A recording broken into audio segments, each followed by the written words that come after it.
Yes, good evening, everyone, and welcome back to the Football Tribe UG channel.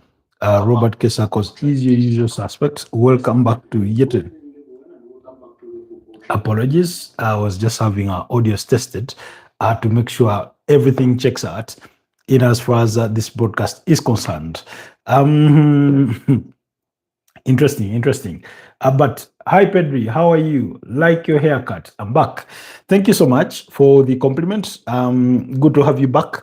Welcome back from that wonderful weekend so far. I know it's all done but dusted, so a lot is still happening. I see they're over in the Spanish La Liga. There's still a game to come. That's between Bilbao and Atletico de Madrid coming up in a couple of minutes. Barcelona thumping up against Real Betis. We'll talk about that. Anyways, it's good to be back. Welcome back to the Football Tribe UG channel. Good evening, everyone. For those of you that are just joining us, my name is Robert Kesakos, and I do come to you live from Kampala, Uganda, where it is increasingly hot and hotter every day that goes by and in the night. So do join us for this broadcast. Okay. Oh, sorry. I almost read, comments from a different broadcast of ours that was earlier on there. You most got off guard. What are your thoughts on the World Cup draws? Pedri, we did discuss majority of that in the morning, but I thought to sum it all up, I thought they were okay. Majority of the big teams or the big shots within pots or groups where you think that they have winnable fixtures or they are up against the underdogs as you'd expect it. And the timings were confirmed as well. So really, about the timings, I mean, it's going to favor some and it won't favor others. That's it's just simply how it is. Because of the different time zones, unfortunately, that's just the way it is. For example, if you're in and around Europe, there are games that could favor you. And then if you're outside of Europe, like me, who is in Africa, some are not going to favor you. So it's just basically, it's just what it is. But all I will say, in terms of the draws themselves, one, I thought the draw was well conducted. Of course, I don't know if to call it a complaint or a notice or something or an observation from Sky that it took about 87 minutes, almost the entirety of a game, before the draws to officially begin. But when I looked at the different the different groups, how teams were pitted, I thought really, again, the big shots will have an advantage. But like football is football, you never know what comes up. You never know. Anything can happen. Anything can happen. An underdog can come and surprise you, or especially during the group stages, and even when we get to the knockout stages, and that's where it becomes even more sensitive because at the group stages, when you lose your opening game, maybe you know what you need to do for the subsequent two games, and if you lose the first two, then you have to win your very last and hope that your other two opponents have not accumulated more points than you, or at least you get to finish as one of the third best teams, across all the groups. So really, you look at it in that sense. So it's a tournament. Every game matters. If you win your first two, you're as good as done and dusted. You progress to the next stage. If you lose your first two games, then everything turns sort of blurry for you or green for you. It's not pretty. So that's my view on the draws, really. Then you talk about the timing or the times being confirmed. You say for Spain and UK, it's as you say 6 p.m. Ordinarily, based on this current time, which would be about what? Let me see, 6, 7, 8, 9, almost 9. And then, but because it's going to come in the summer, that would mean around 8 p.m. And the other game you say 8 p.m. So 8 p.m., that means for us, it will be 10 p.m. Then you say 5 a.m. and 2 a.m., 1 a.m. and midnight. Again, like I said, the entire schedule is not going to favor all of us. That's the one thing we can accept, or we have to accept. Our only humble prayer or our only wish as fans is that, particularly for the teams that we pay allegiances to, they get to play within time zones or timelines within which we can watch them.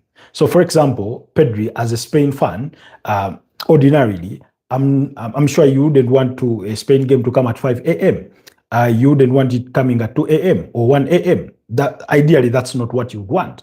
So, same applies to majority of fans in Europe that won't be making the trip over there to the United States of America. And for our fans from the divide on the black man's continent, that's Africa, we'll be hoping for the same. We'll be hoping for the same. So, like I've told you. So, for example, and again, the other thing we have to acknowledge is not even the FIFA president gets to watch every game. You can only watch as much as you can.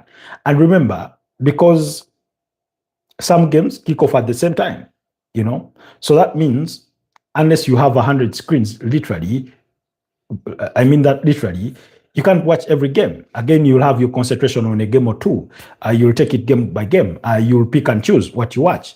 And also depending on the timelines, depending on your work schedule, depending on your school schedule, for those of you that are in school, and things like that. It's just going to be the nature of it until the sort of latter stages. What we can hope is that when it comes to maybe the quarterfinals, maybe even starting from the round of 16, that when we get to that stage of the competition, that the hours are more favorable, that 6 p.m. is fine for UK people. That means 8 p.m. for us. 8 p.m. is okay for you guys.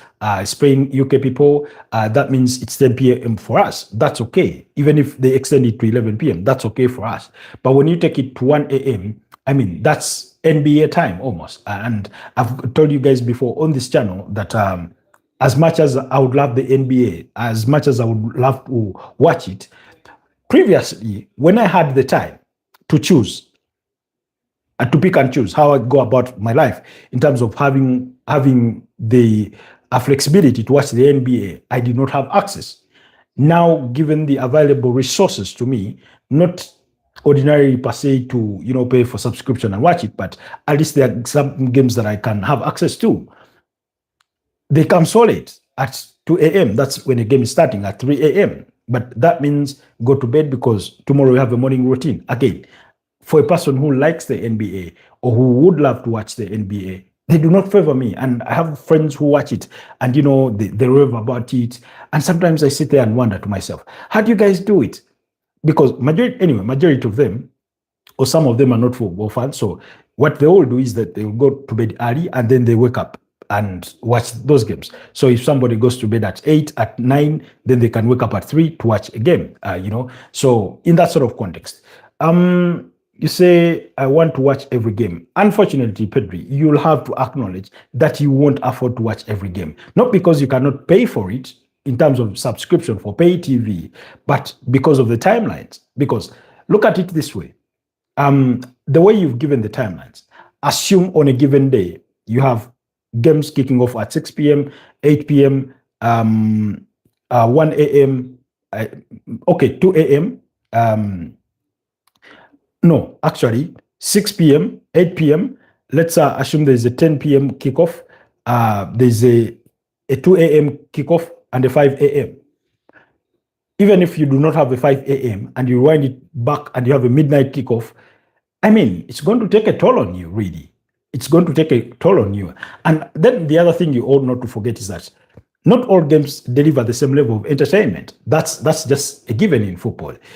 Even with the club football that we cherish so much, I'm sure you as a La Liga fan, the game between, let's say, maybe Rio Oviedo against maybe Rio Mallorca may not catch your attention as the game that is kicking off in a couple of minutes between Athletic Bilbao and Atletico Madrid, as much as you love football, So there are games, for example, for me, there are games that I turn on to watch, and then I do other things, or I'm on my phone scrolling, trying to curate content and reading, football news and comments and things like that, reactions and etc.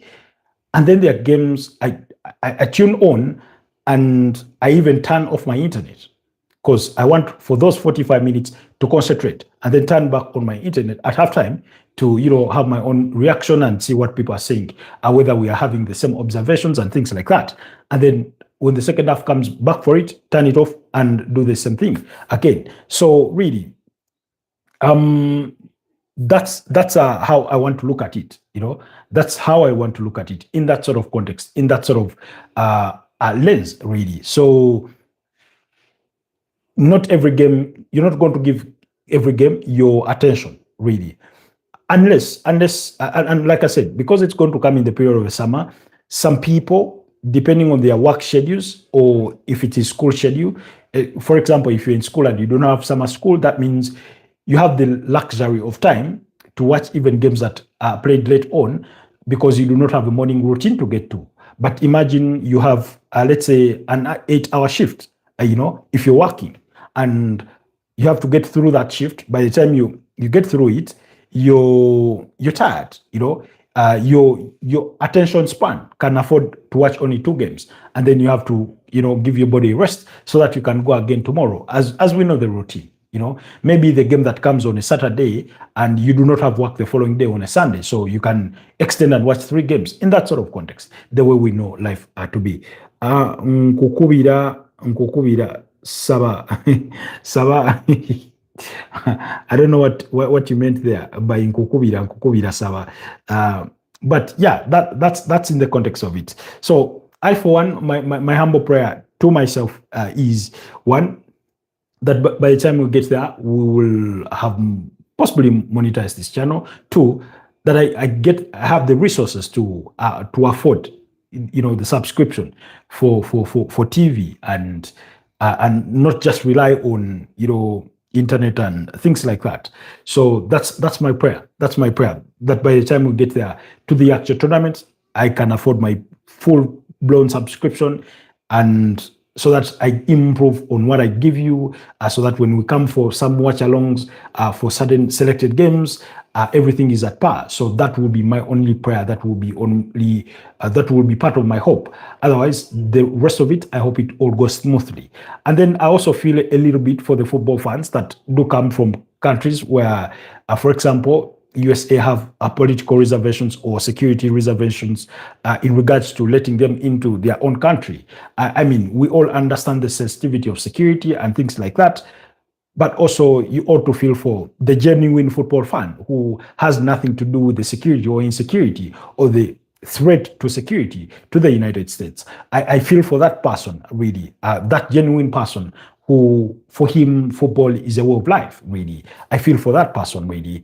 I do not know what the restrictions are going to be for people that will be able to go to Canada, for people that will be good to go to the Mexico, but we know for a fact that the USA is going to give priorities to certain countries over the others, and that will have nothing to do with your ability to take care of yourself as an individual financially, and you being able to afford match tickets, as opposed to the politics that lies between those countries and what the restrictions have come in the USA with the review of their immigration policy and things like that. So it's going to be that element that also has an impact on the World Cup itself in that sort of context, really. So, but I hope we can get to it and enjoy it. But before the World Cup comes, and for us to get to be able to enjoy it, we still have league football to consume.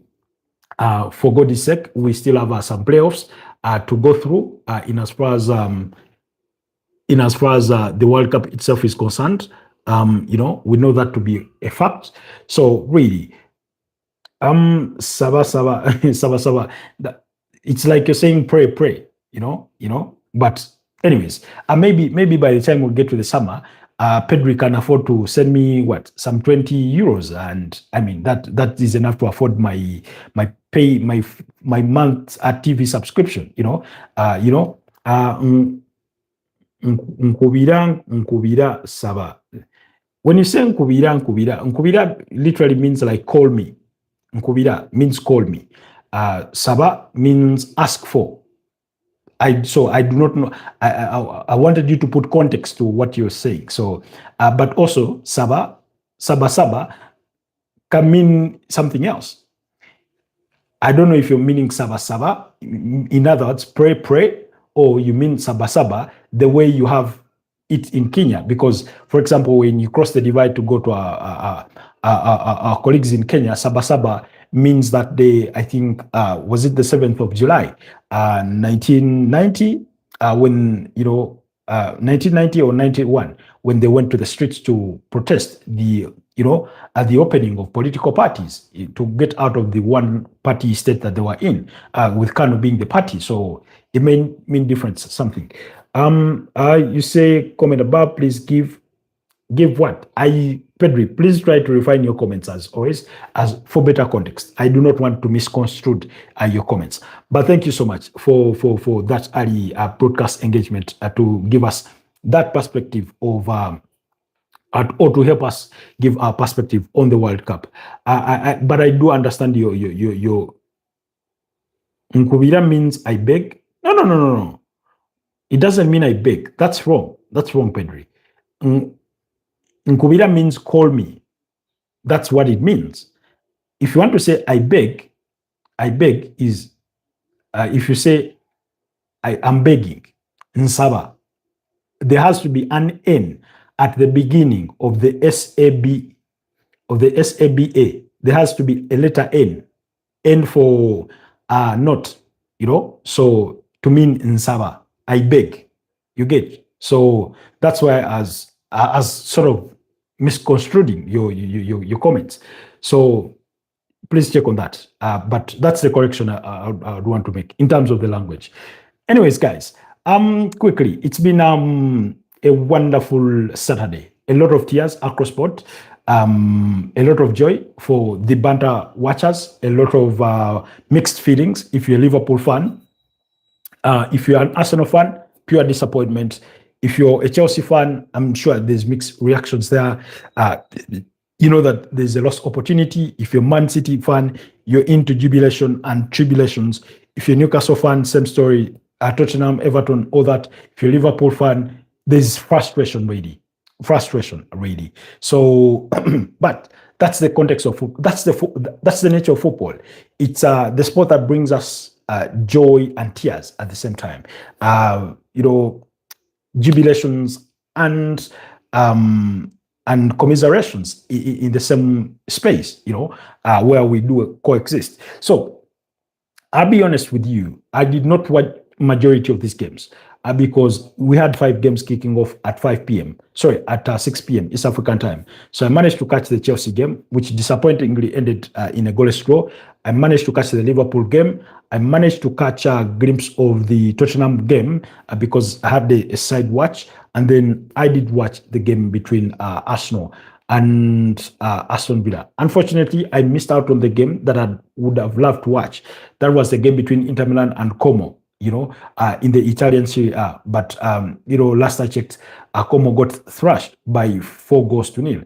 A very, very unexpected result for me, in my opinion. And then Bayern Munich were doing it all over the other side in the German Bundesliga, as expectedly. Harry Kane going on to score a hat-trick. I think he scored 79 goals. He scored 79 goals in 75 German Bundesliga games.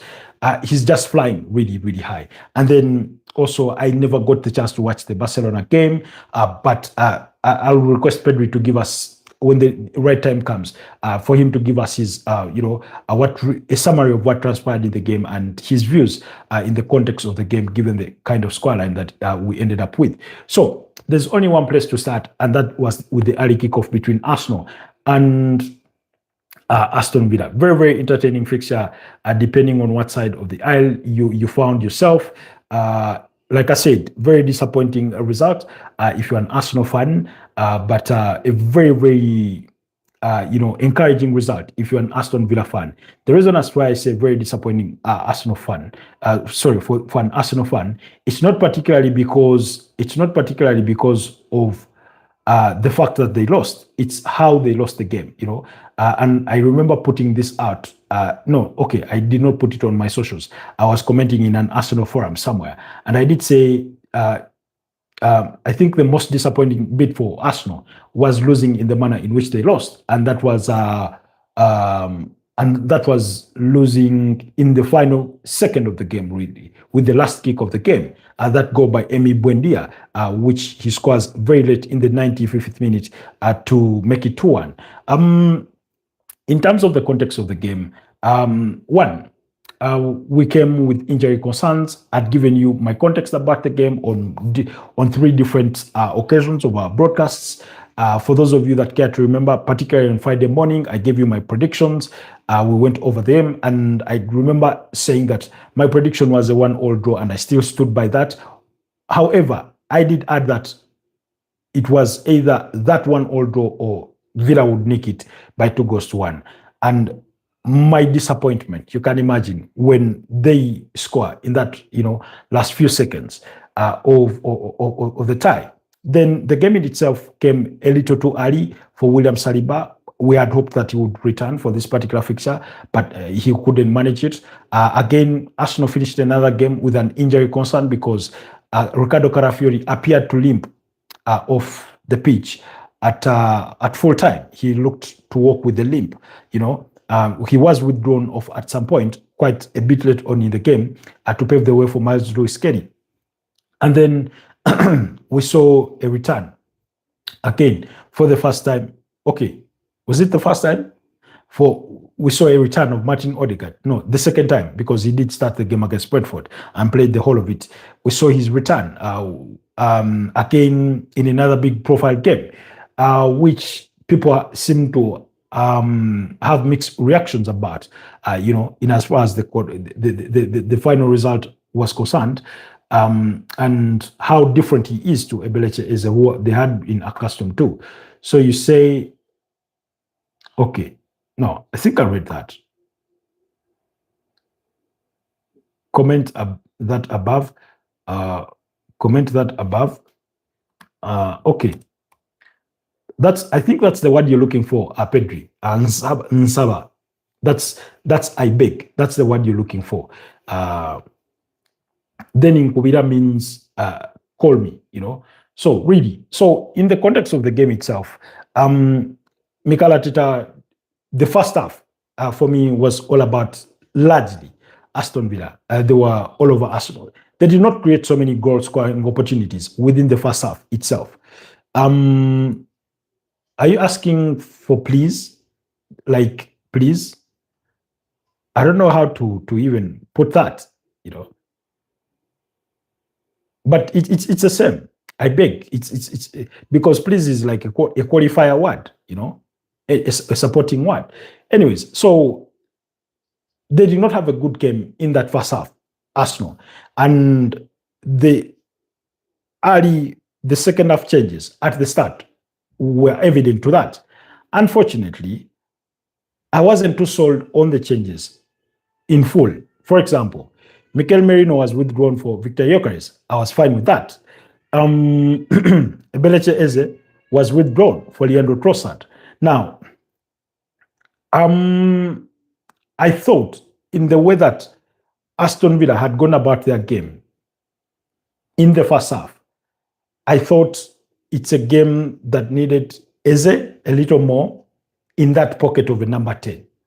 However, I also do understand why Mikel Arteta thought that he needed to retain his captain on, because let's be honest, when that second half resumes, you could see the control, the domination of Arsenal in that midfield and going forward. However, at some point they fell off.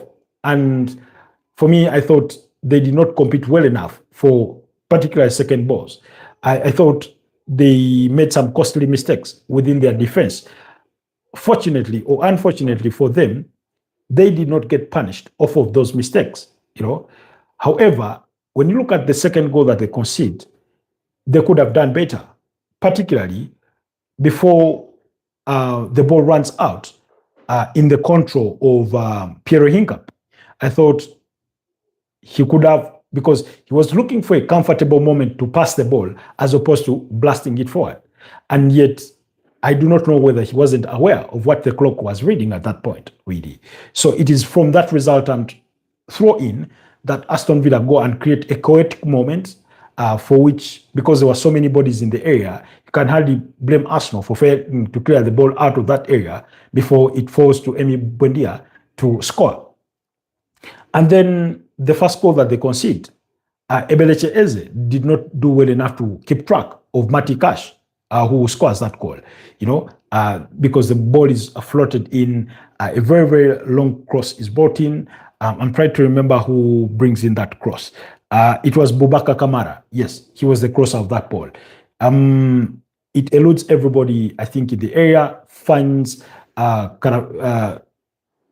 it finds Mati Cash at the back post, and he strikes it spectacular style, and it's 1-0. I think I stand to be corrected. I think he's the one who scored for Aston Villa against Man City in that 1-0 victory. So Ebeleche Eze could have done better in that moment. But once a goal is in, it's in. There's no ways about it. You move on, you collect yourselves, and it went into halftime 1-0. But I thought in that first half, Arsenal had done enough. Of course, David Raya himself had been called to action to bail out Arsenal, and I thought he did excellently well when he was called upon. But they could have done better, but they looked not so much into it. And I did speak about the kinds of games that they had played until this particular fixture. It takes a toll on you when you come up against all those big teams, against Tottenham, Bayern Munich, Chelsea. It's going to take a toll on you, really. And then a midweek game against Brentford, we saw how the Brentford worked Arsenal hard, and then you get into an Aston Villa game where Aston Villa are really, really in high spirits because of their run of form. They had won, I think, 7 consecutive games until today, which before they win the 8th. So really, it was that. So they come back for the second half. Those 2 changes are made, and they look better. They did look better. I thought at the time when they were better, and they created, because Leandro Trossard comes on, he scores the equalizer.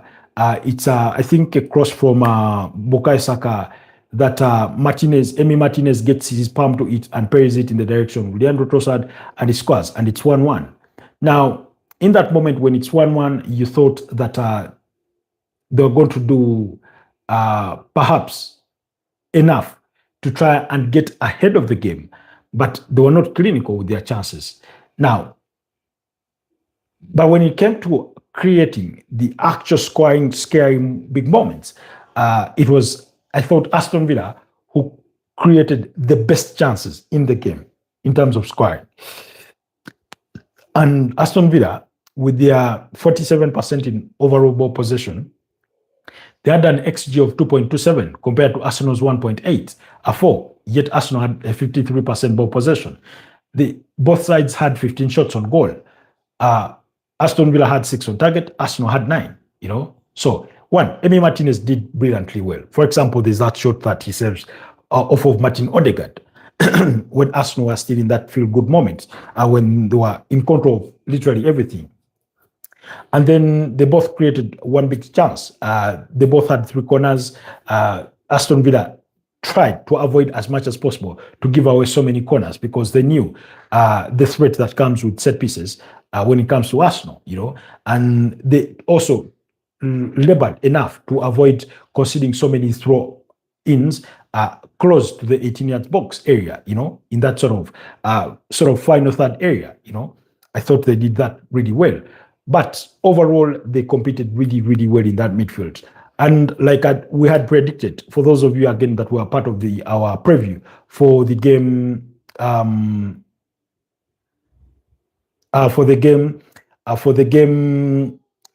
we were doing the preview for the game, we did say we expected Boubacar Kamara, Amadou Onana, and Yuri Tielemans to start in that midfield triangle.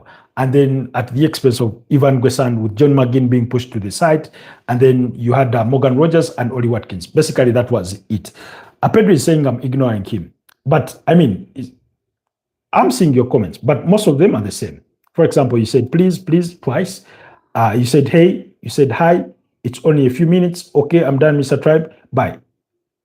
So, the question you asked, I responded. to the word that you are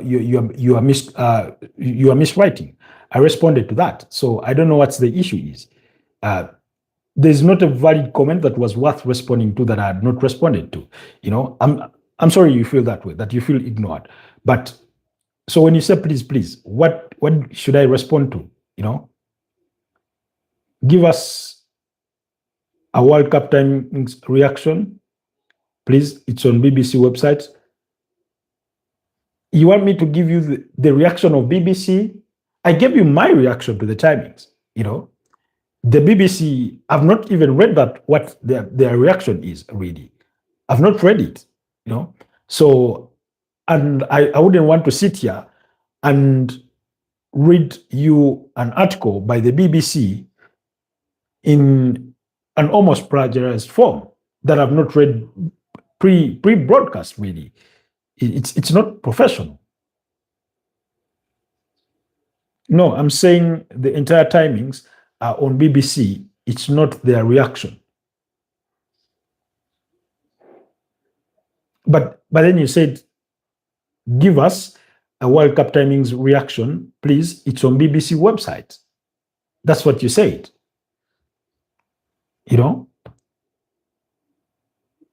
Share with us a link in the comment section. And evening World Cup kickoffs for England, but Scotland are first 2 a.m. opener. Is that the one you're referring to? Is that the headline that you're referring to?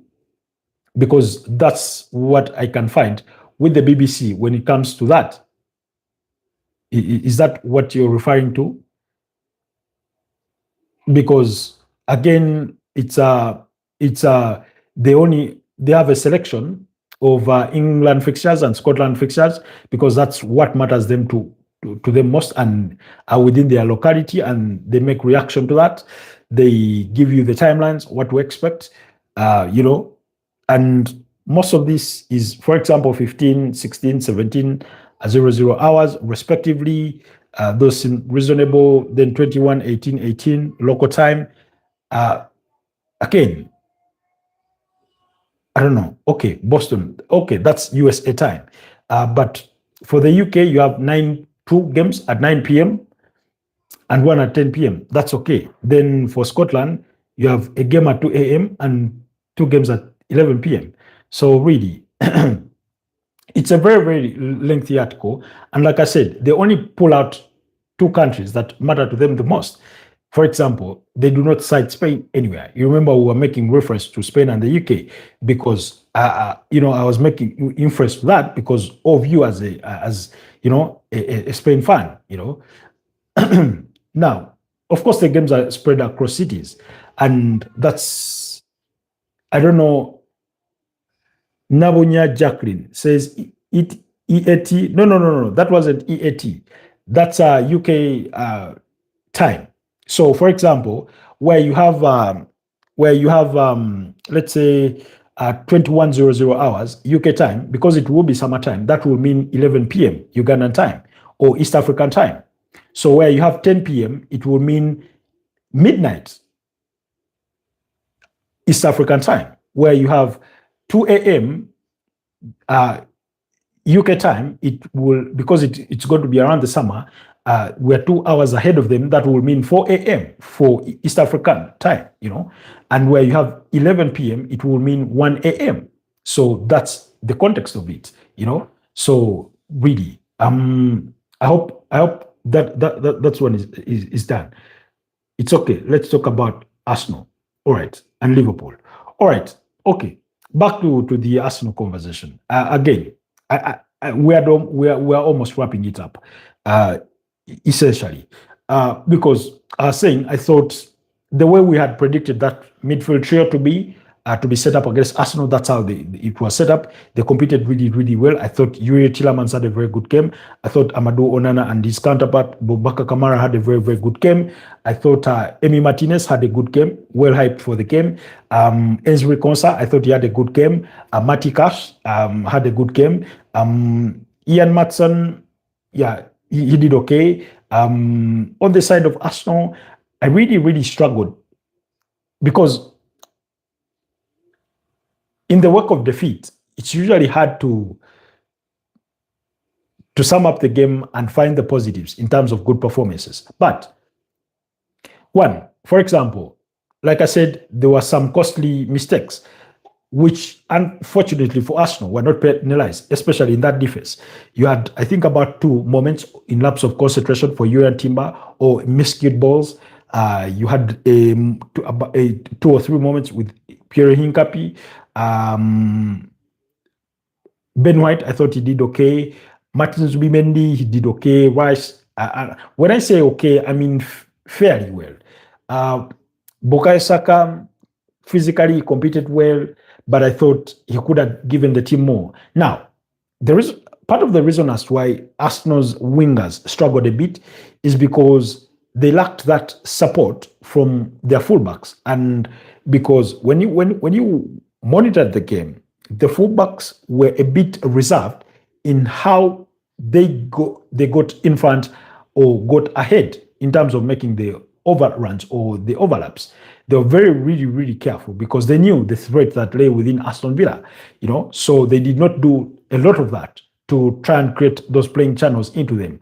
And oftentimes you found that pocket between the whether the left winger or the right winger empty, either on the overlap or on the immediate inside here, where you normally have your number 8 come to occupy, or your number 10, whoever, you may choose in that sort of sense.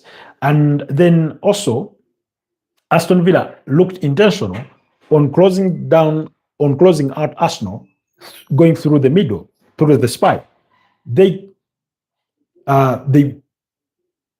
endeavor to push them to the wings where they knew they could limit the damage, because it then reduces you to almost crossing in that ball. And when it comes to crossing in the ball, one, they know they have the good defenders to come to that, but also they have a very towering goalkeeper. So it's a game for me for which I was not surprised that Arsenal lost. Like I said, my prediction had been a 1-1 or draw or a 2-1 victory for Aston Villa. And so the result did not come as a surprise. And for those of you that were part of the preview, we gave all the context to that and everything that you had to expect in that regard. So,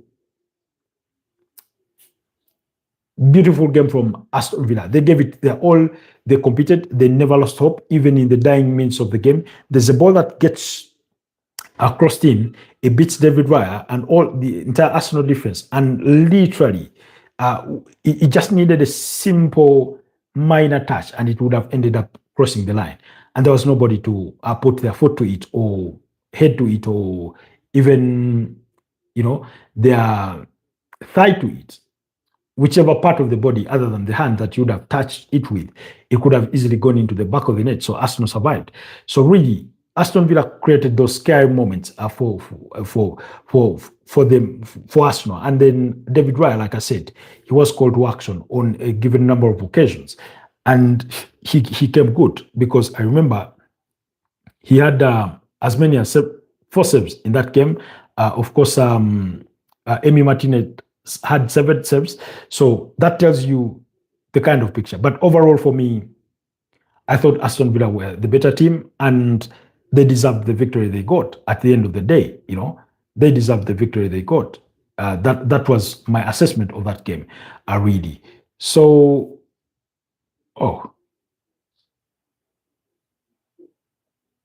anyways.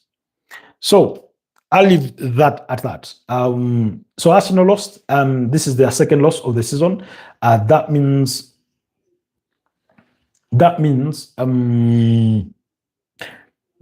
15 games played, 10 won, 3 drawn, 2 lost. Of course, even with 2 losses, they have lost the fewest games as compared to any other team in the Premier League. However, because Manchester City, as we go to see, won their game against Sunderland today by 3-0, they have reduced the 5-point difference between the table leaders and themselves as second on the table to a mere 2 points ahead of match day 16. And I've sung this song before. You had it from me that we entering into the most important phase of the season, and this period really is actually very critical, because it's overloaded with so many fixtures, and how you go about it may sort of determine how you enter, will determine how you enter the new year, and then you figure out the second phase of the season. And also the other argument we had made about Arsenal is that they had only won one game versus the top the top six so far this season. Now, guess what? As we speak today, Everton are within the top six. And that will be their next game after facing off with Wolverhampton Wanderers. Pray for us. Now, out of those 5 games, 4 have been away from home. Versus Man City was at home. Actually 3 have been away from home.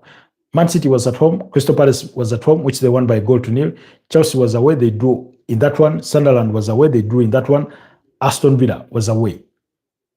They've lost that one. So you can see how they've struggled. And by the time they've met each of those sides, they have been within the top 6. So now Everton has replaced Sunderland in that cohort. So please take note of that. Anyways, in the other results of the day, we had one. In the other results of the day, we had a goalless draw between Bournemouth and Chelsea. I do not know. Like I said, Chelsea fans must have been felt. I don't want to use the word "hard done by," but they will feel that it was a missed opportunity to reduce the gap between themselves and the top sides in terms of point difference. They missed that opportunity. The game was there for the taking. They created some moments, but at the end of the day, they did not do enough to win this game. I did not think for one single second that they did enough to try and win the game. Yes, they dominated majority of the key affairs of the game in terms of possession, in terms of total shots. Actually, even shots on goal, they had 11 compared to Bournemouth's 13, and 5 for Bournemouth were on target compared to Chelsea's 4. Big chances. I mean, they did not create those near misses. And even Bournemouth had a better XG than Chelsea. So it ended in a goalless draw. So we won't dwell too much on that.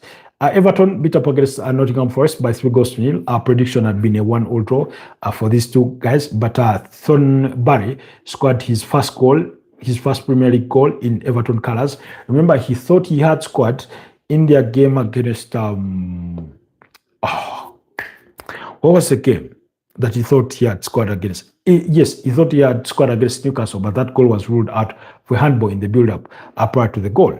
Then Keenan Dewsbury Hall, that Thornberry goal came in the 3rd minute of stoppage time of the first half to make it 2-0, because earlier on, in as early as the 2nd minute, Nikola Milinkovic had scored an own goal to make it 1-0, and then Keenan Dewsbury Hall scored in the 80th minute to win it 3-0 for Everton, as Everton moved within the top 6 in 5th place, as we will see what the Premier League table looks like at the top of it.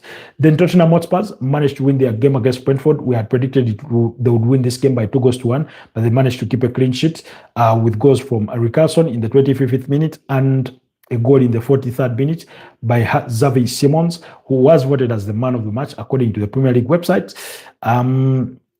So they managed to win that one by 2-0. Whereas Tottenham's form at home has been poor largely this season. I thought that, being that Thomas Frank was coming up against his former team, he was just going to get the better of them, and he did just that, to get Tottenham back to winning ways. Meanwhile, as we speak, the game between Atletico de Madrid and Athletic Bilbao is still goalless. We're into about coming on half an hour of game time, 28 minutes, around there, it's still goalless. So then the other game, Newcastle beat up against a 10-man Burnley by 2-1. Our prediction had been a 3-1 victory for Newcastle. Goes from Bruno Guimaraes in the 31st minute, and the penalty from Anthony Gordon in the 8th minute of stoppage time were enough to ensure that Ed Howe walked away with 3 points. Fleming scored a penalty in the 94th minute or in the 4th minute of stoppage time to ensure that they pulled one back, whereas Pires was shown a red card in the 43rd minute. I thought having the one-man advantage, Newcastle would have gone on to score more, but we know the cliche. It's better to play against 11 men than it is to play against 10, because 10, there's a way they just double that effort. There's a way everybody feels that they have a gap to fill in that team, and eventually they get the better view of it sometimes, really. So there's that. Anyways, so it finished 2-1. And then the other game was between Manchester City and Sunderland. Man City won the game by 3-0. My prediction had been that Man City would win by 2-1. Now, in all fairness, one of the reasons that I did not think Sunderland would win this game, later on draw it, was because they've played so many big games as well in recent times. You know, when you go back to some of the teams they've come up against in recent times, you've come up against Chelsea, you've come up against Liverpool in midweek, where you drew 1-1. You were up against Arsenal. That was before the November international break. It was a 2-2 draw. You had to dig yourself out of the hole to beat Bournemouth by 3-2. So that sort of run of games has not been any easy for the Sunderland side. As good and impressive as they have looked all season. However, I was surprised that with the way sort of City quickly ran away with it, this goals coming in quick succession, with Ruben Diaz scoring a very, very stunning goal in the 31st minute to give Manchester City the lead, and then Joško Vardiol scoring in the 35th minute to make it 2-0, and then of course Phil Foden in the second half scored to make it 3-0. That header he scores, while Onin got himself sent off in the 50th minute of stoppage time for a red card. So Man City dominated majority of the affairs of this game. Possession 64% compared to 36%. XG was 2.3, a total of 18 shots on target, 18 shots on goal with 6 on target. Brad Erling Haaland did not score in this one, was withdrawn at some point. But again, no crumbs. The team is winning, and that's all that matters. I mean, I did not want to say this, but I have to say it anyway. We are starting to enter into Pep Guardiola territory of the Premier League season. And Pep Guardiola territory comes with the last 14 games of the season. 14 games of the season. That's usually where it starts. Now, what he usually does between this period is do enough, if he's not the one leading the table, is do enough to be close to those that are leading the table. He will be third, he will be fourth, but he will make sure that the point disparity between the team at the top or at the summit of the table and him is not so big. And again, so we've seen how he's closed this gap.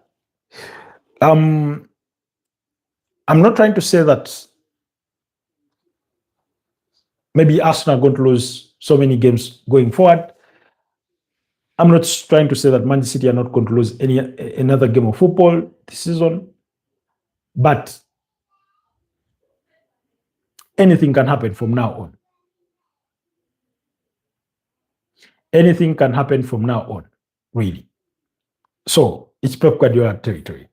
And the experience he's garnered over the years for how to, and again, he's rubbed about this. You remember in the aftermath of that, in the aftermath of the Newcastle loss, in the aftermath of the scare against Leeds, the scare against Fulham, he's sort of reiterated those words to say, the season is still long. There's still a long way to go. And indeed, there's still a long way to go, because we still have how many?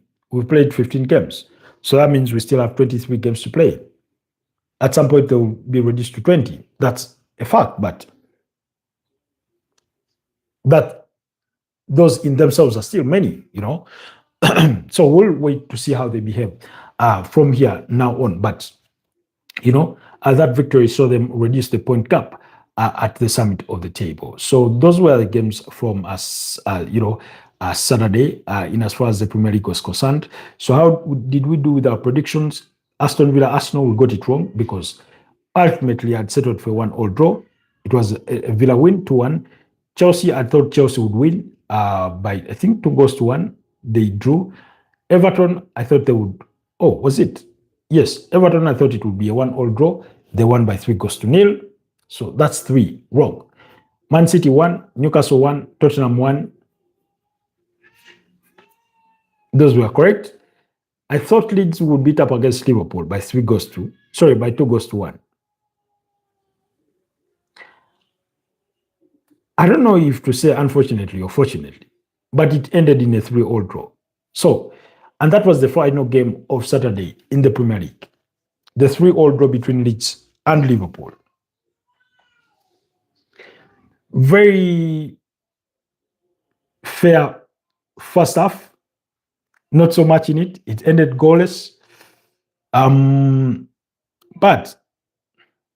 But still, you felt that Liverpool were dominating the affairs of that game. They were just not creating enough to take it away. And then come in the second half, Hugo Ekitike with 2 quick goals in the 48th minute and the 58th minute.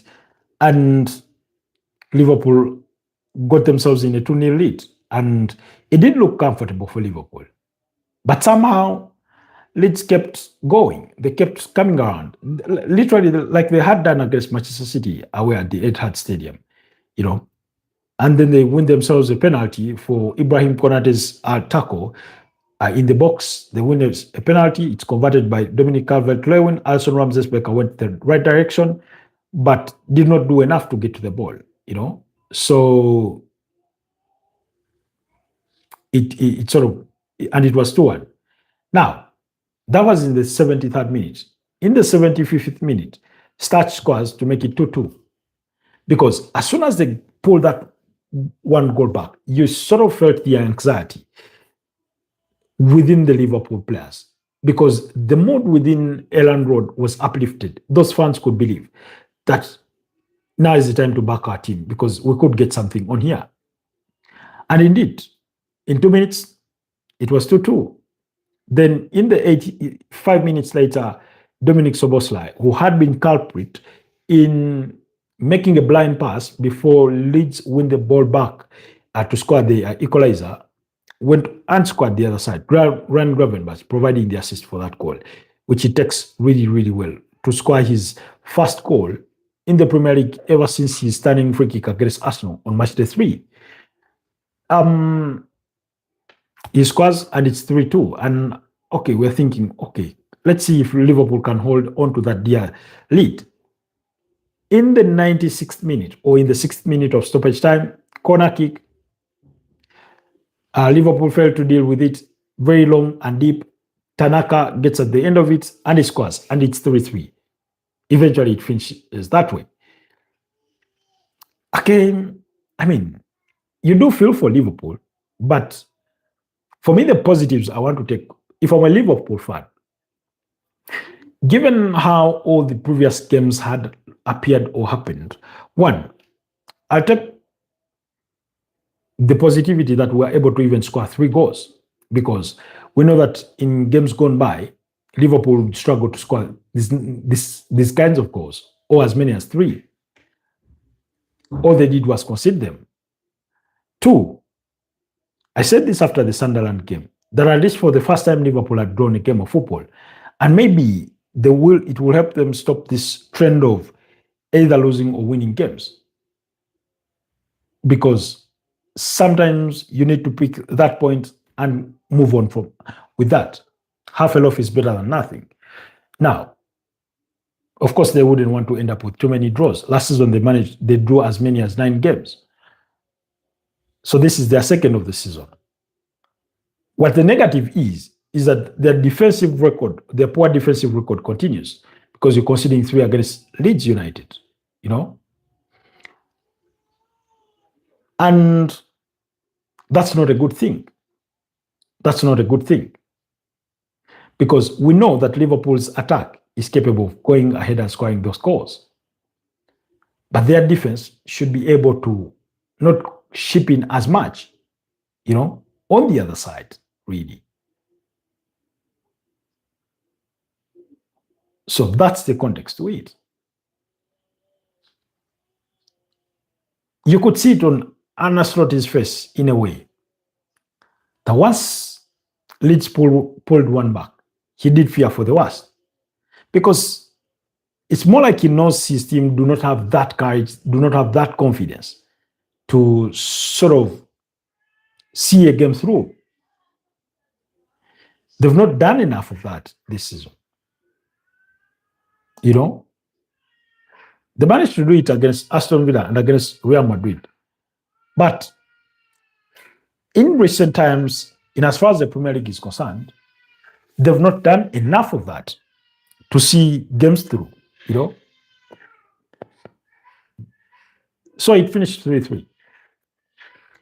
And that was the final game of Saturday in the Premier League. But here is what the implications are on the Premier League table. Like I said, Arsenal remained at the top, 33 points after 15 games. Man City second, 31 points, only 2 points difference between the two sides. Aston Villa, with that victory, retained their third spot on the table. They had temporarily moved second, but they have 30 points, only 3 points off of the top, which is a very, very good thing, by the way. And those 2 goals conceded by Arsenal today means they have now conceded 9 goals at this season. And Manchester City are the highest scoring team in the Premier League with 35.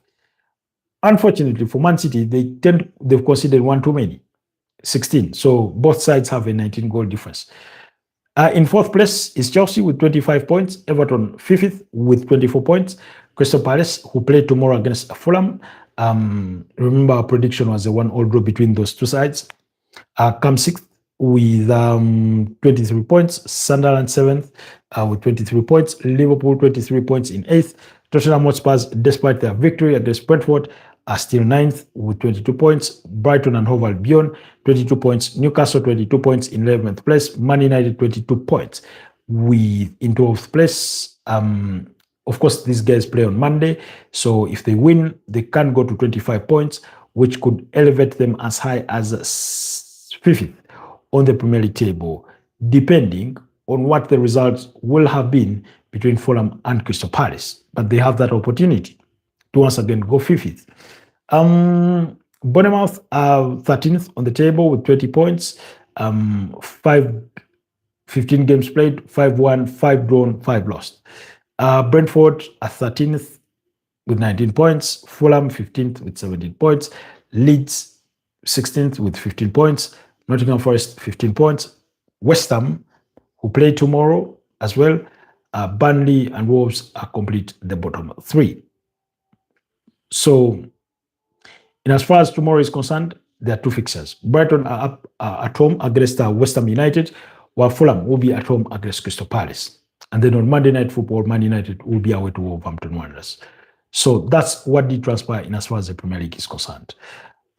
Quickly, let's head over elsewhere. Like I said, I would not lie. I did not watch these games, even though I had hoped to, at least from a game from the Italian Serie A, and I'd hoped I'd catch a glimpse of the Barcelona game, but I was unable to.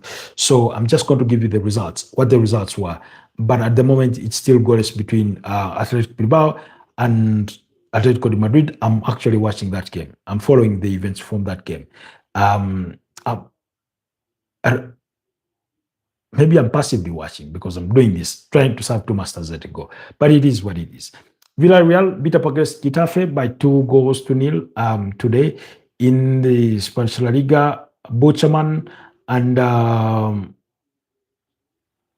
Mikau Tadezi were the goal scorers in that one. So Getafe finished the game with a manless following Miller's red card in that one. Deportivo Alves beat up against Real Sociedad by 1-0. Barcelona beat up against Real Betis by 5 goals to 3. Antony scored for Real Betis. Then the other goal was scored by De Laurentiis, and then Hernandez. That was a penalty in the 90th minute. For Barcelona, Ferran Torres scored a hat-trick in that game. Badge was the other goal scorer, and then Lamine Yamal scored a penalty in that game.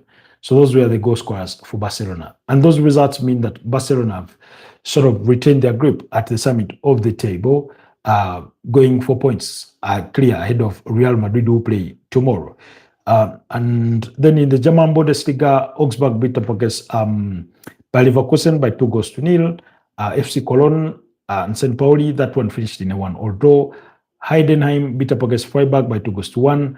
Bayern Munich put 5 past VfB Stuttgart. I told you that Hurricane scored a hat-trick in that one.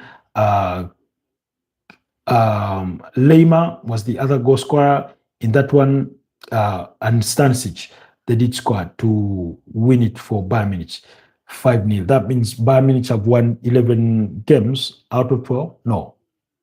Is it? I stand to be corrected. Yeah, I think that's the case. The German Bundesliga, yes, 12 games have been played. They've won 11. They've only drawn 1. So they are at the summit of the standings. Then Wolfsburg beat up against Union Berlin by 3-1, while RB Leipzig put 6 past Eintracht Frankfurt. In the Italian Serie A, Sassuolo beat up against a poor Fiorentina by 3-1. Inter Milan put 4 past Como. I'd hoped I would catch a glimpse of that game, but I was unable to. Lautaro Martinez among the goal scorers, Marcus Thuram and Hakani Chanalolu, as well as Carlos Augusto were the goal scorers there. For, I think, by the way, I think Como were suffering their second defeat of the season, because coming into today's game, they had only lost 1 game. Oh.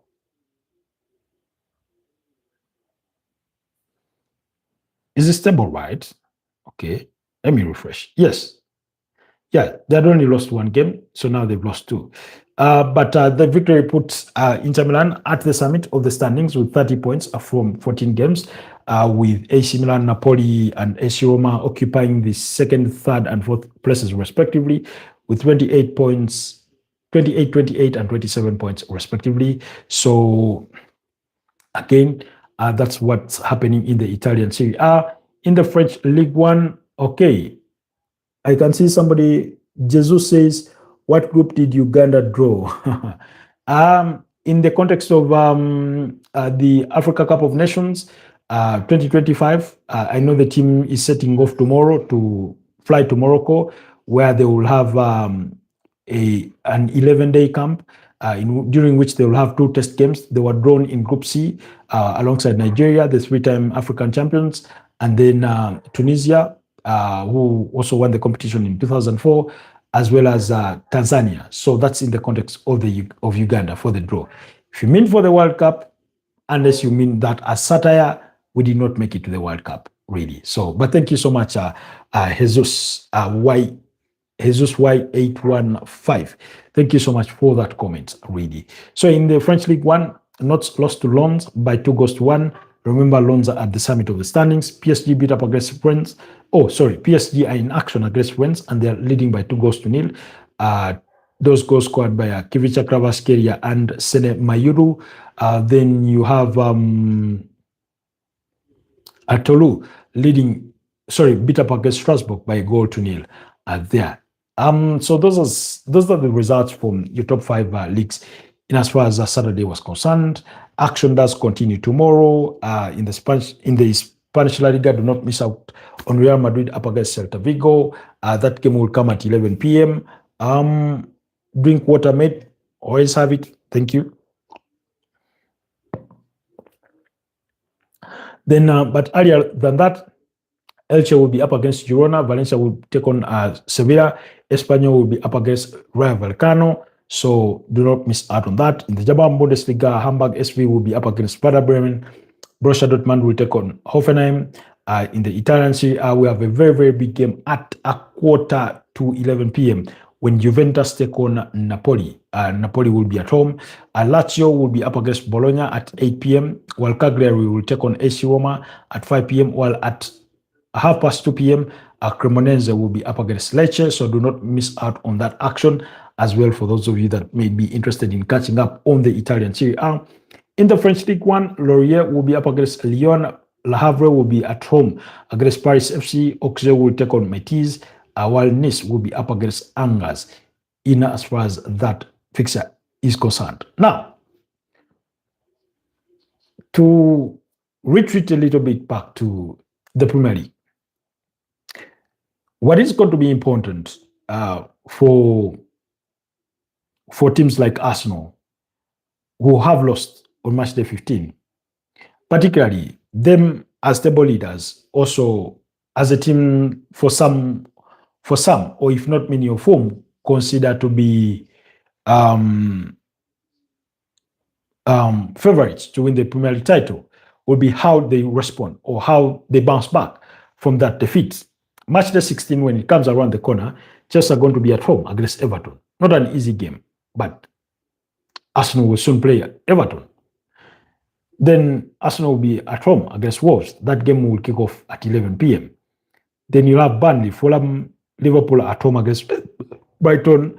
Man City will be playing away to Crystal Palace. Nottingham will be at home against Tottenham. Sunderland against Newcastle. So how Arsenal respond in their upcoming fixtures is what is going to be the most crucial of things, really. Because the next 5 games are, as such, Wolves, Everton, Brighton, and face off with Aston Villa again. So in the next 24 days, these two, Aston Villa, are set to meet Arsenal at the Emirates Stadium. Will Arsenal manage to plot the perfect revenge? Only time will tell. After which they will play Bournemouth at home. You know? So again, it will be interesting to see what the context of that game will be by the time it does come around. And guess what? That will be the first time that Bournemouth will be meeting up against Arsenal in the season. That will be on January 3rd. Okay, Jesus is saying, do Man City and Real Madrid do a Manchester City and Real Madrid combined 11? Okay, Inter Miami are leading a 0-0 against Thomas Muller's Whitecaps. Okay, thanks so much for that update, Jesus. Okay, a combined 11 for Manchester City and Real Madrid. One, it's not going to be an easy one, and it's not going to be based on who is currently available in terms of fitness, in terms of being injury-free. I know the two sides are set to meet next week, possibly, I think, on Tuesday, because in the UEFA Champions League, it will actually be on Wednesday. That's when the two sides will meet in the UEFA Champions League. So these are teams that have met before several times over the last couple of seasons, as far as the UEFA Champions League is concerned. But I look at it this way. I'll go goalkeeper. I'll go with Thibaut Courtois. Right back, I'll go with Trent Alexander-Arnold. Left back, I'll go with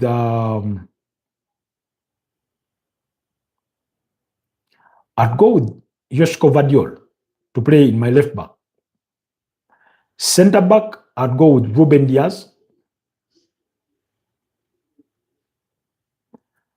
And Antonio Rudiger.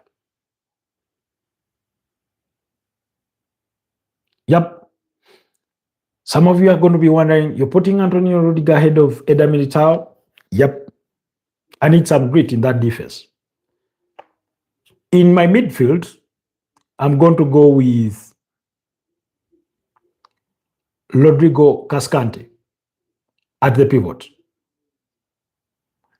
But in his absentia, I'd go actually with Fede Valverde. Then, in addition to Rodrigo Cascante, I'd go with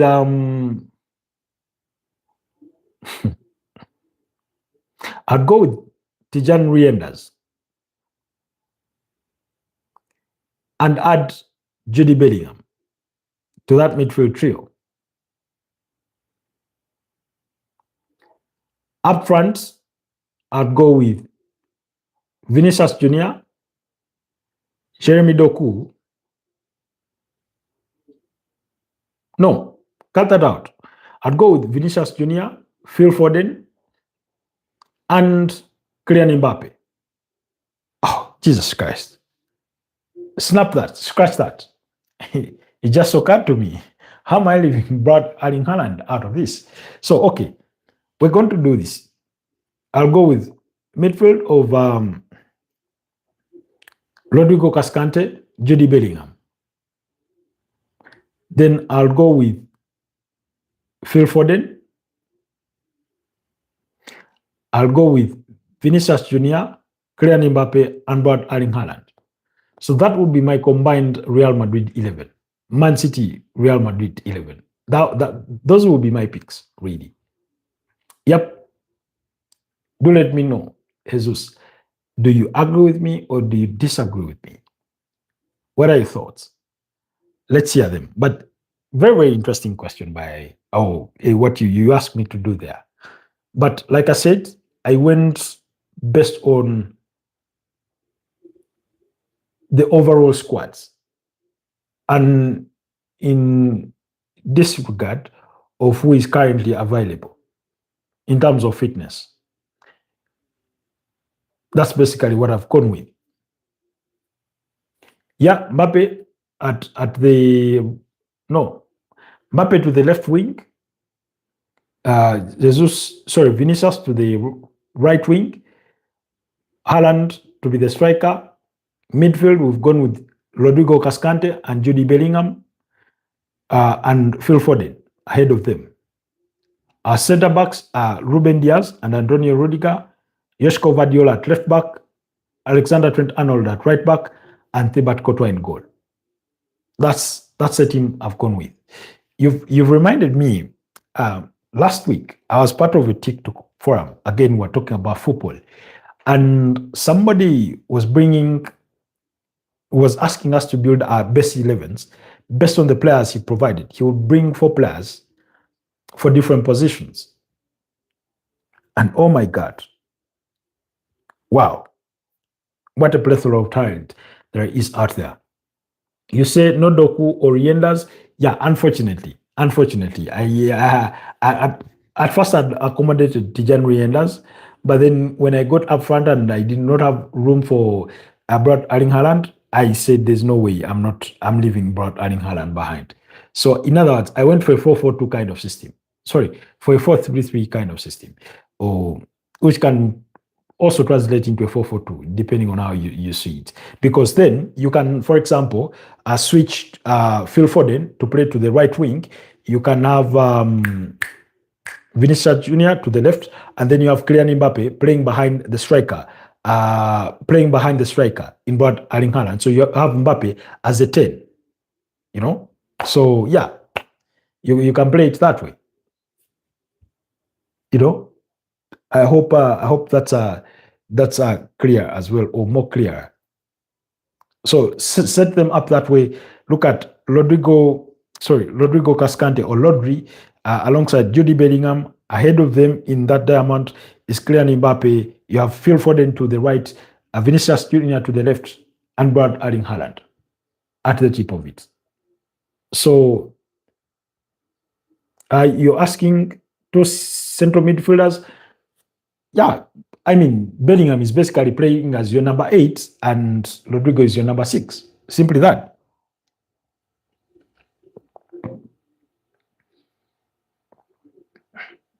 For any position where you disagree, let me know who you would remove and who you would insert. Maybe that will give us a better context to the debate. So if you're saying I've not accommodated Jeremy Doku, I've not accommodated Tijan Reenders, just let me know who would you remove to accommodate that person in the respective roles as has been distributed.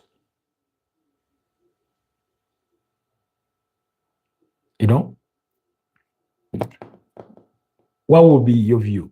How would you go about it? If you were in my shoes, if you had put, you say I would replace Vinny for Doku.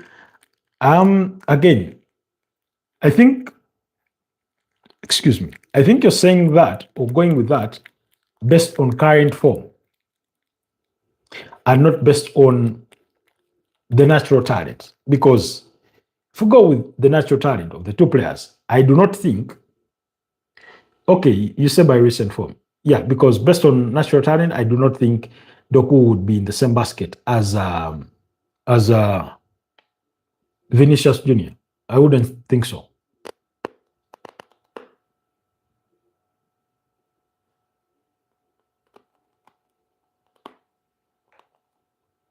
So, anybody else?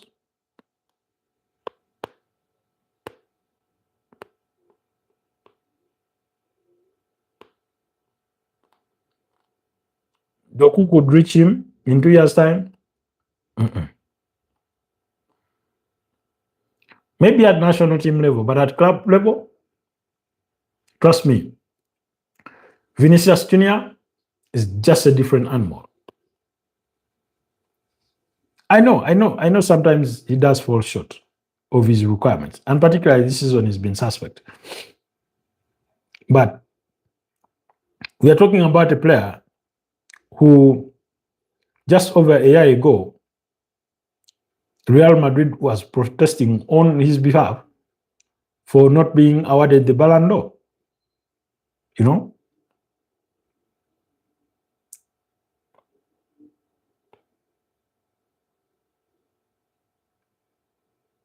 That's the kind of player that we're talking about. I would agree with everything else. Okay. If you agree with 10 out of 11 positions, then that means I've done well, really well. That's more like a 90% performance, if not 92%. I don't know what the actual math is there. But thank you so much, Jesus, for bringing that to be part of our discussion tonight. Otherwise, oh, Jesus Christ, how did I forget that?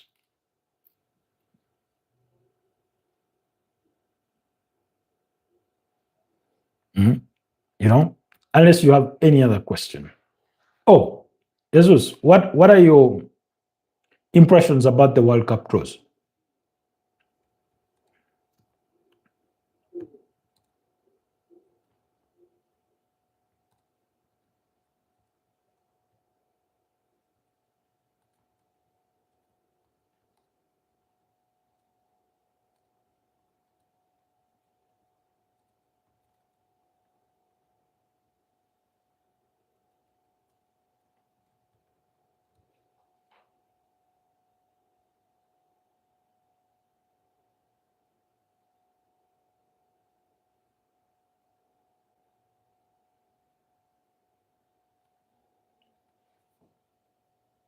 As a Mexican, I liked the draw. Okay, that's a good. Okay, you're asking group of death. I did not think there's a group of death. Not really.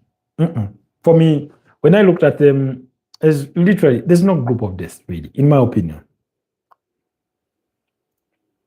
As a Mexican, I like the draw. Norway got unlucky. How unlucky did they get? Norway. Let me see if I can, have that a group, group feed on my dashboard here. Let me see if I can find it somewhere.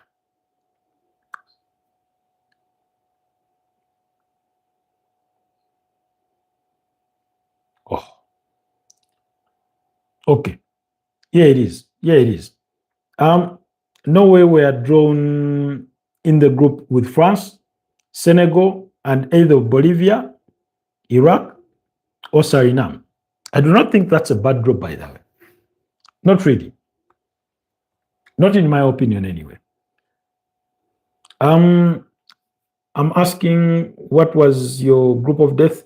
Yeah, like I said, for me, in my opinion, I do not see a group of death because, I mean, Mexico met with South Africa in 2010. That game ended in a 1-all draw in the opening fixture of the 2010 World Cup. Then you have Korea Republic. Then you either get Denmark, Czech Republic, Ireland, or MK. Is that? I'm struggling to remember what country that is. When you look at all the groups, you have a giant and who the rest are underdogs, really. So, for example, when you go to Group B, you even struggle to see who the giant is. Maybe Switzerland. And, okay, if Italy managed to make it through the playoffs, where you have Wales, where you have, I think, Northern Macedonia or something. Oh, is it Northern Macedonia or Northern Ireland? I even struggle. But if Italy can make it through the playoffs, then they will be the giants of the group because they are 4-time champions. When you go to Group C, it's Brazil. The rest are underdogs. When you go to Group D, I mean, Paraguay have a better pedigree in the World Cup than USA, than Australia, and whoever will make it through the playoff, where you have Kosovo, where you have Slovakia, where you have Turkey, and I don't remember what the other country was, you know. And then when you go to Group E, you have Germany, Curacao, Cote d'Ivoire, Ecuador. Of course, Germany is the big dog in there.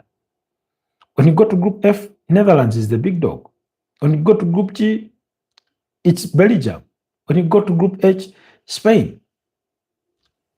Because you have, okay, in Group H, you have Spain and Uruguay. Those are two big dogs. Because Cape Verde and Saudi Arabia, no. France, they're the big dogs in Group A. In Group I, in fact, they've played 2 consecutive World Cup finals. In 2018, when they won it, beating Croatia 4-2, and in 2022, when they lost to Argentina on penalties. In Group J, you have Argentina, the reigning champions. The rest are underdogs. Group K, Portugal are the big dogs in there. Colombia will give you a run for your money, but Portugal.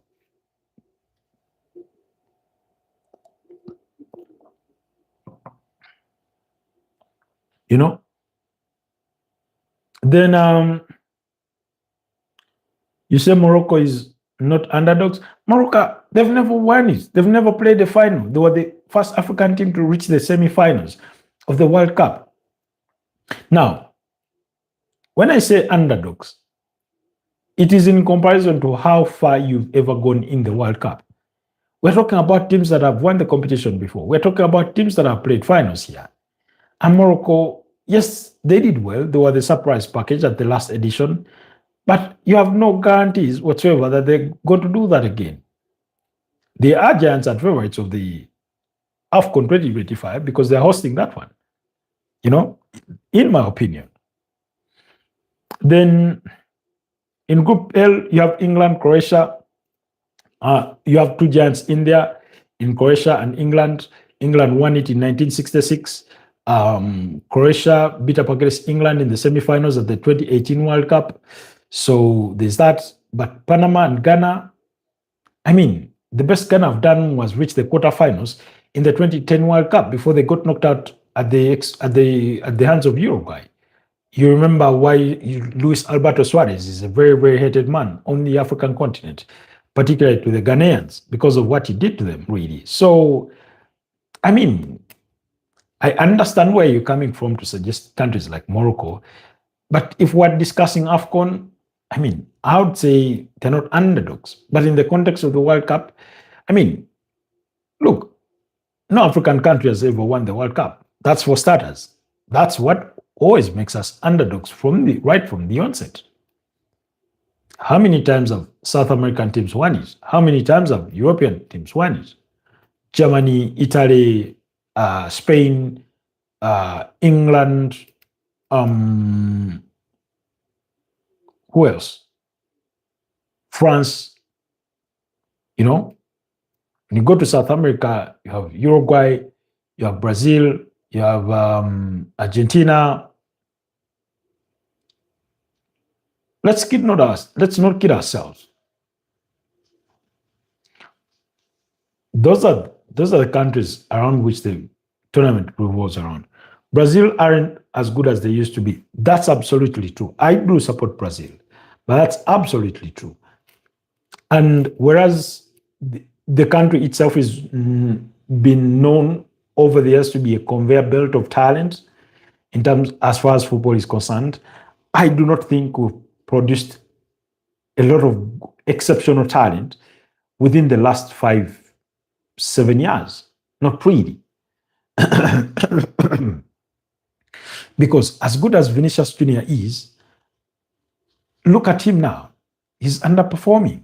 He's a great talent, but at the national team, he's not delivered. Look at all the other attackers that they have. Gabriel Martinelli, Rodrigo Goes has gone 30 games without scoring or even providing an assist in a Real Madrid jersey. Richarlison at Tottenham Hotspur, starting in a Brazil national team.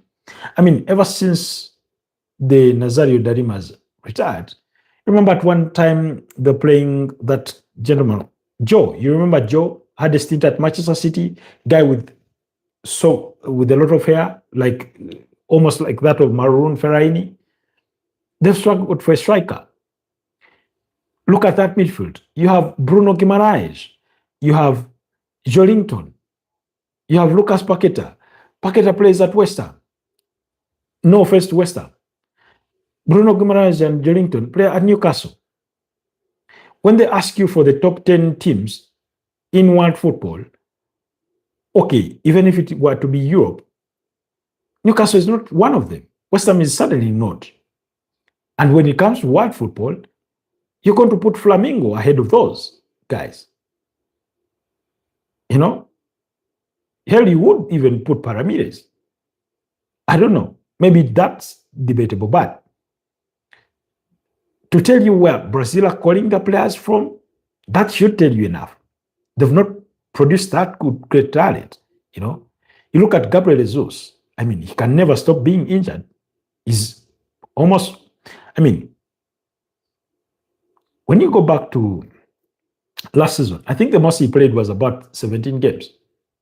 Or actually about 23 games across all competitions in a season that gives you about 60 games. You're saying Newcastle won a trophy last year, Arsenal didn't. That doesn't mean that Newcastle is suddenly now a bigger team than Arsenal just because they won a trophy last year. No. Come on, Jesus. So, okay. Real Madrid didn't win any trophy last season. And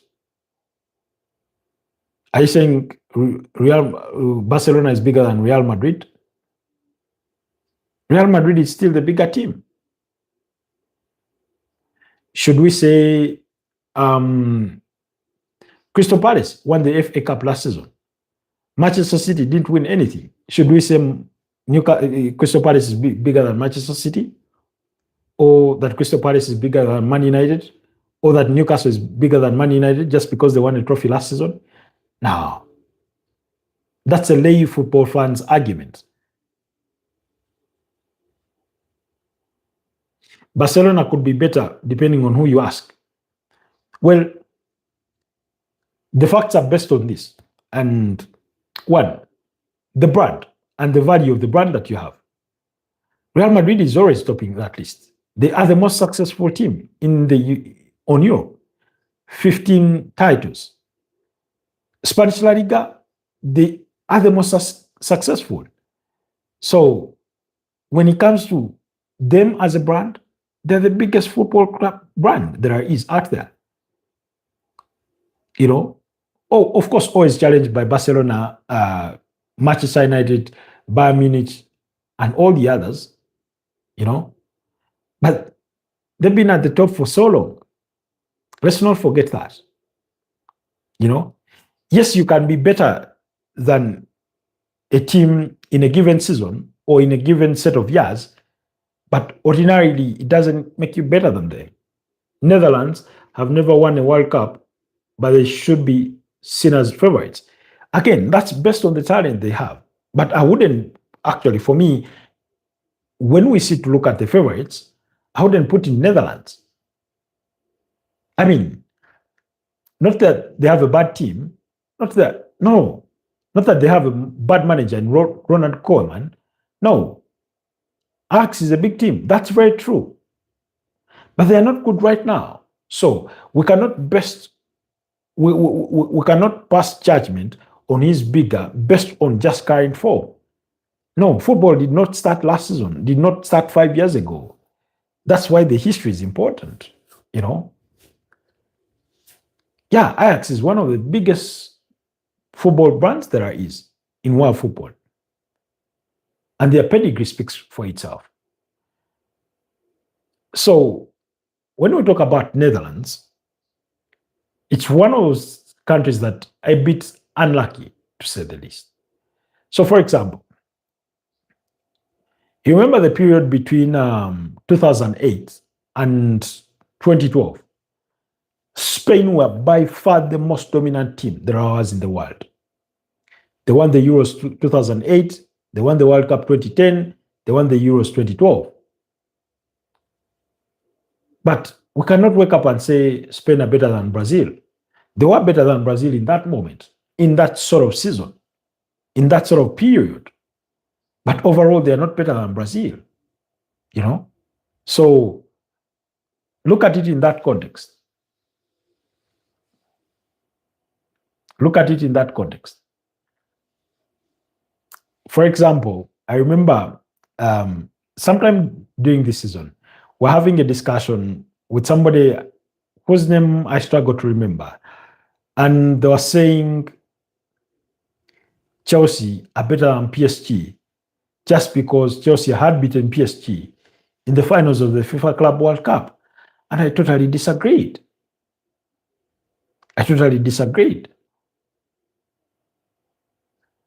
So, unfortunately,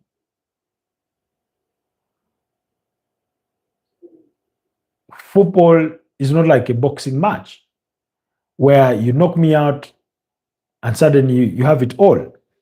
So I think that argument is weak. Being bigger, does that mean you are better? Having history doesn't mean you should be like that as a favorite. No. Look, okay. If we're assessing what makes you a favorite, pedigree is a factor. But then we also look at your current squad, the kind of talent that you have within that squad. The reason as to why you mentioned Morocco is because currently they have some of the best players there is on the African continent. Achraf Hakimi, a Moroccan international, just won the African Player of the Year award, you know? So there's that. That's the context. Chamsdane Taubi at Sunderland is a very good player. He's a Moroccan international. Yassine Bono was voted as the best goalkeeper of the year in the CAF Awards. He plays in the Saudi Pro League, I think in Al Hilal, that team that beat up against Manchester City at the FIFA Club World Cup.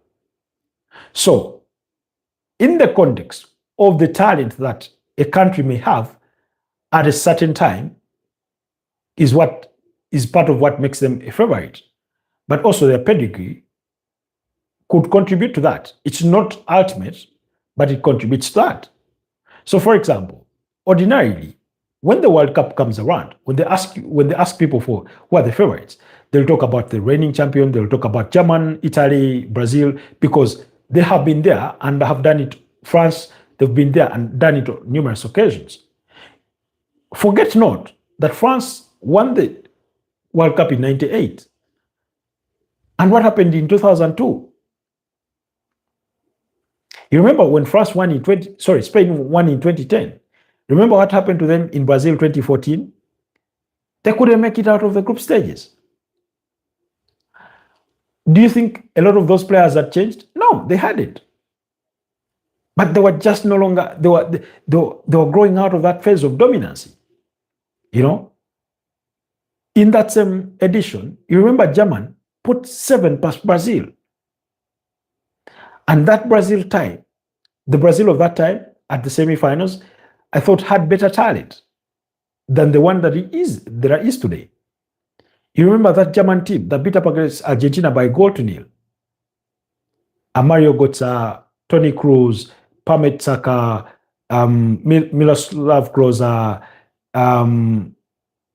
what Andreas Schuler, Mats Hummels, Manuel Neuer, very, very Mesut Ozil, some, a lot of great talent in that team. So I'll give you an example. Portugal, to the best of my recollection, and I stand to be corrected, I do not think they've ever won the World Cup.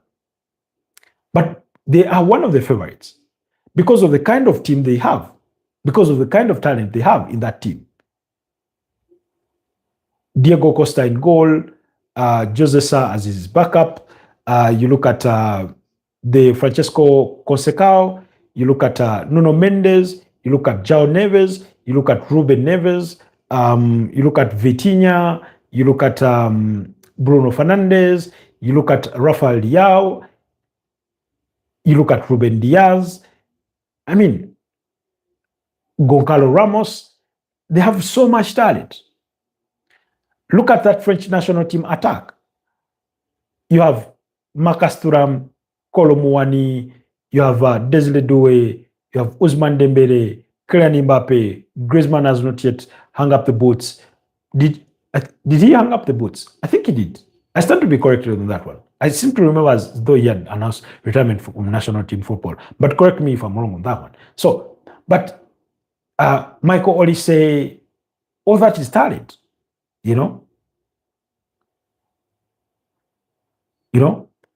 all that is talent.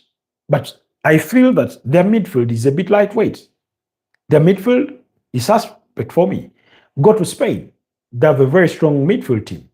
And collectively, they play really, really well, So, in regard, when it comes to who is favorite, of course, their teams, for example, German has always been a good tournament team or tournament players that they always go far in competitions. They may not always win, but they always go far in competitions. Look at England. Go back to 2006. I remember, I think they got knocked out by Portugal at the quarterfinals. That England team, Sol Campbell, Paul Scholes, John Terry, Rio Ferdinand, Ashley Cole, Steven Gerrard, Frank Lampard, Wayne Rooney, they literally had it all. David Beckham, they literally had it all. But look how far they went. It's Italy that ended up winning that. France were in the finals. Brazil reached the semifinals and got beat by France, I think by 0-0. Thierry Henry, So really, when it comes to you being a favorite of a tournament, in that moment, you have the best composition of players. Look at Argentina, is the other example. For how long have they had some of the best players that were on Europe? Gonzalo Higuain, Mauro Icardi, Lautaro Martinez, Lionel Messi, Angelo Di Maria, Gabriel Hens, like Javier Mascherano, go through them over the years.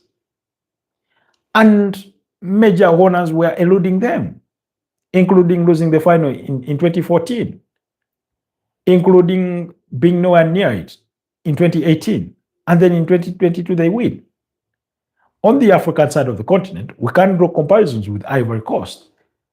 Drogba never won the Africa Cup of Nations, but he was one of the best there was in his time. And they had a good team at that time. So you ought to have the talent, you ought to have the luck, it ought to have you to be your season, your moment. That's the beauty of football. You just never know. So yeah, history doesn't decide it all. It's just a contributing factor, because you having the history and not having the players that are good enough to compete is not going to do you much good, really. Not in a million years. So, for example, imagine you're Brazil, who have won it, what, 5 times? And then you have the squad of Uganda Cranes. Of course, you're going to get beat. You know, you're going to get beat. So anyways, that's it for me. Thank you so much, Jesus, for the wonderful debate and discussion. It's been 1 hour and 40 minutes. Allow me to wrap it here and wish you a blessed night. Let's meet again tomorrow at 11 p.m. And there's no morning broadcast. I wish you a wonderful rest of the weekend and a blessed Sunday. Bye-bye for now. Have yourself a blessed night. Thank you.